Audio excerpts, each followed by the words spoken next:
Dale Ward this week at the Comedy Cave. You got to see it. I mean, we're talking about one of the best headliners that we have in the city right now.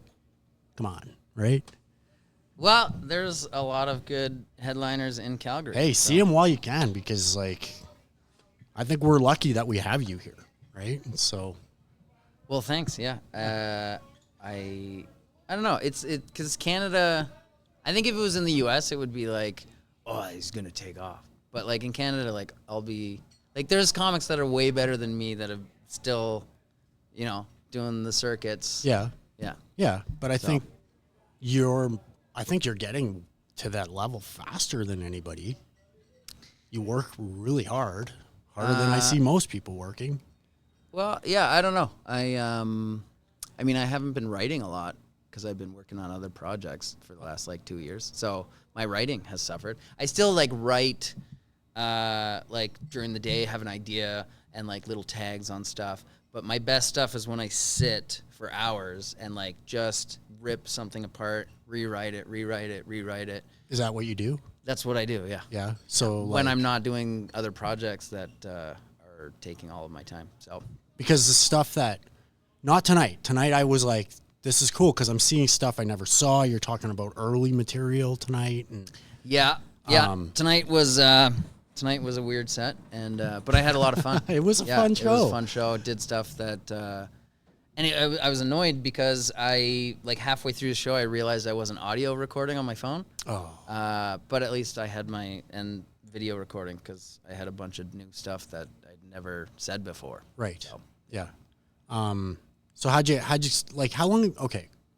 First of all, how long have you even been going? Because these guys keep telling me I feel like you've told me it's 9 years, somewhere in that neighborhood. Yeah. These guys keep telling me it's 16. So. No. Who's these guys?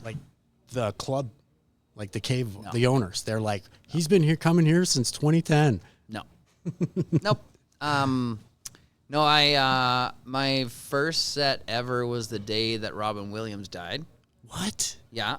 Now I know he's one of your big influences because I know you a bit, right? Yeah, so. yeah. I don't know if I would consider him an influence. I just loved him. Okay. For sure. But influence would be Jim Carrey for sure. Okay. Yeah. Because I emulated him and stuff. Robin Williams was just so different and so out there that I just watched him and loved him. Yeah. But with Jim Carrey, I pretended to do the the Ace Ventura little movements and stuff, and watch that movie thousands of times. And me and my sister just quote it all the time when we're together. So, still. Yeah. You're still a huge fan. Yeah. Yeah. Yeah, massive. Yeah, I hope one day to meet him. I don't see that in the act. Sometimes you can see others. Yeah, no, I'm still working on the delivery of my act. Because I focus all on the words. And so I'm still learning and trying to figure out how to be more physical and outgoing. But it's also exhausting. The times that I have managed it, it's such an act, and it's just, whereas if I'm just doing my material, I'm just kind of making sure I got the words right, because I memorize every single word. And you're that meticulous about it? Yeah. Because I'm an economy of words guy. I'm a high laughs per minute guy. So get rid of every single word that you don't need. And so we've heard that, right? Where you've got your jokes written out. You're crossing out words that aren't necessary. You're that guy? Yeah, I don't cross them out. I just rewrite it without them and see. Yeah. Yeah. Okay, so you're. But yeah, and some people are they're not. And I see their point, but some people are not like that. They're I don't want every single word exactly, because they want it a bit looser so they can still have fun with it. Because sometimes when you just memorize it and you know it inside and out, backwards and front, it loses a bit of the fun and spontaneousness of it. So some comics, they know the beats, and then they just hit the beats and then just kind of have fun getting to the next beat kind of thing. Is that what you're kind of doing then? No. I memorize every single word. I don't feel good unless I know exactly what I'm saying. Really? It doesn't come off that way? So Well, that's sweet. That's good. Yeah. I mean, like I said, the last 2 years I haven't been writing, and then shows like tonight where it's a smaller crowd. I loosen up and like there's things that I've literally never talked about, and that I did tonight, and it was fun, and that's why I was like bummed that I didn't get the audio recording, because it's just easier to listen to than a whole 4K video, But yeah, like I'll go over it and see if there's something. Yeah. But yeah, it's that's where the fun is when you do new stuff and it works. I mean, the crowd tonight, it was small, but they were amazing. Like like Sarah is like a huge laugher. And and she's fantastic. Yeah, so they just laughter is contagious. And so once you get some people like that, they just light the room up, and then everything's better. Oh, that was great. Yeah. Everybody in here was laughing. Yeah. If you come to see Dale Ward, you're going to have a good time. I'm telling you. So when did anyway, you asked about when I started. Yeah. How did we get going here? Like, I feel So I started, like I said, the day August 11th, 2014. Okay. That was my first time ever. But in the first year, Oh, you're 11 years then. yeah, but I only count it as 9. Because the first year I only performed like 6 times. Okay. Yeah. And I don't consider that a comic. I know. everybody's just like, oh, once you do comedy, like you're a comic. And yeah, totally fair. But I think like a working comic is what I consider a comic. Yeah. And but also, it changes as you go, I think. Cuz like when you first start out, you have to do 4 or 5 sets a week. Just especially for me, because I had no stage experience.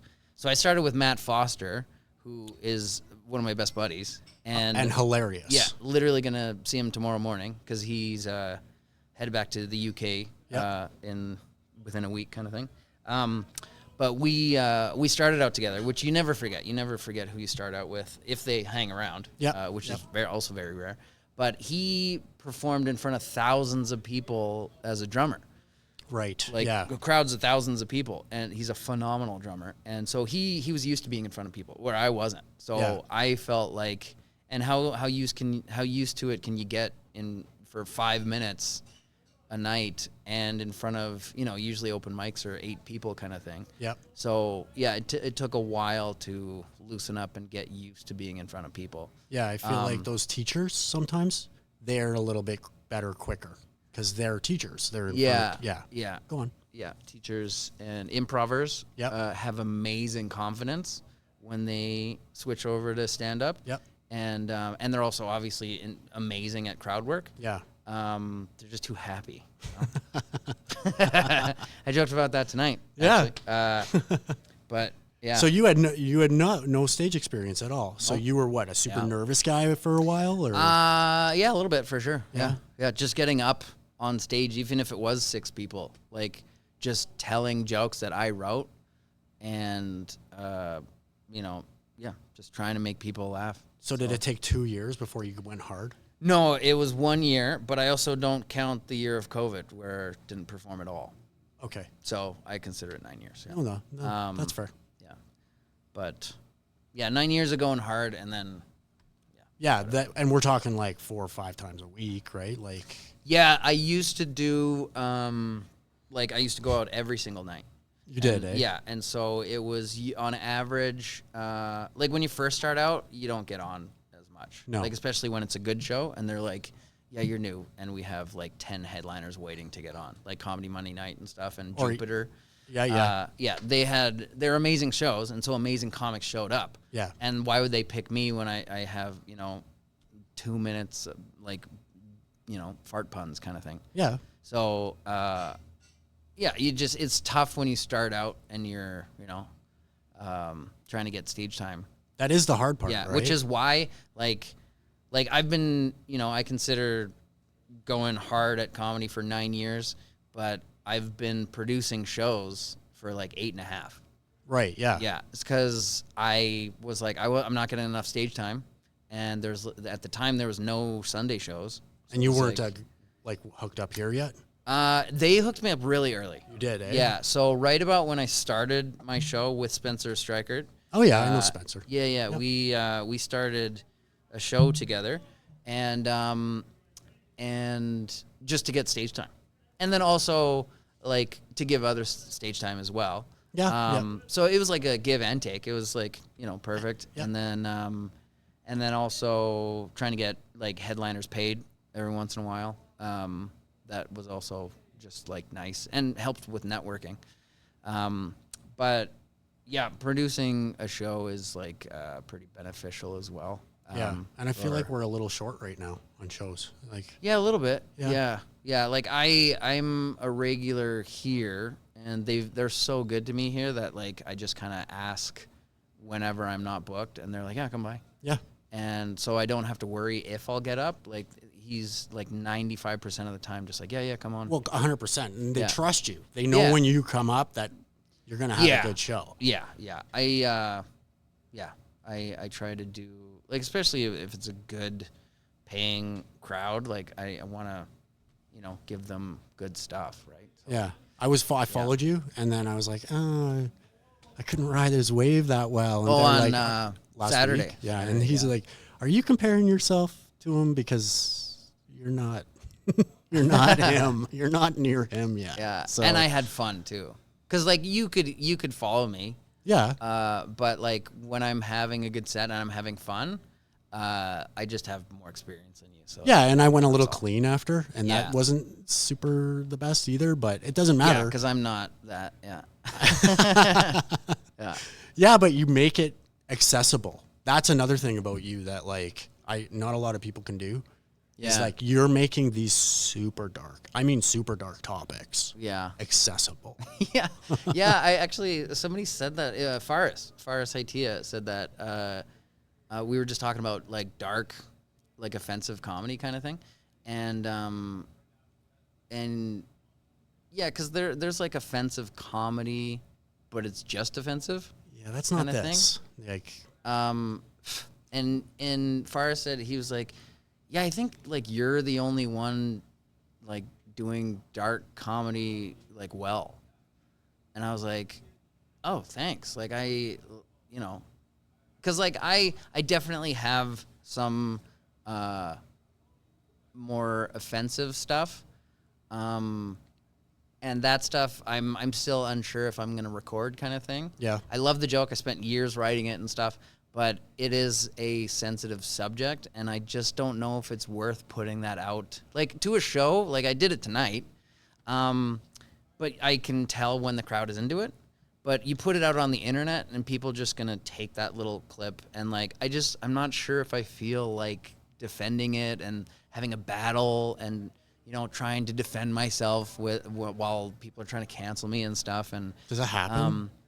yeah. Really? Yeah. Well, I mean, that's half the joke is about how I started telling the joke and a lady got super offended and literally tried to cancel me. Yeah. I know the bit. Yeah. And so I just don't know if it's worth putting that out there. Yeah. Because, like, especially now that people, like, are following me because I do, like, chest shaving videos. Yeah, the Lilo was And- great. Yeah. Or it was Stitch. Little It was Stitch. Yeah. Right, yeah. But, like, when I start posting more stand-up, I'm going to lose a lot of followers. You think? Yeah, because a lot of people are just like, oh, this is fun and silly. And then if I do anything dark or offensive, they're going to be like, what is this? The branding this is completely different. Yeah. And I just accept that. Like, because I'm just kind of, I could make a separate account and be like, this is my stand-up. It's totally dark and go over here. But follow me if you want chest. But I'm just like, no, I'm going to put out me. Yeah. And then if you like it, cool. If you don't, like, I've been insanely lucky with how my algorithm has been treating me and stuff. So, Well, yeah, you're like- over 100K, right? yeah. On IG, right? Yeah, just within the last month that happened. Amazing. I literally, Instagram just gained 100,000 followers. It's amazing. In like a month and a half. Yeah. And So, it's Dale T.H. Ward, right? yeah. Yeah. Yeah. Follow that. Dale T.H. Ward.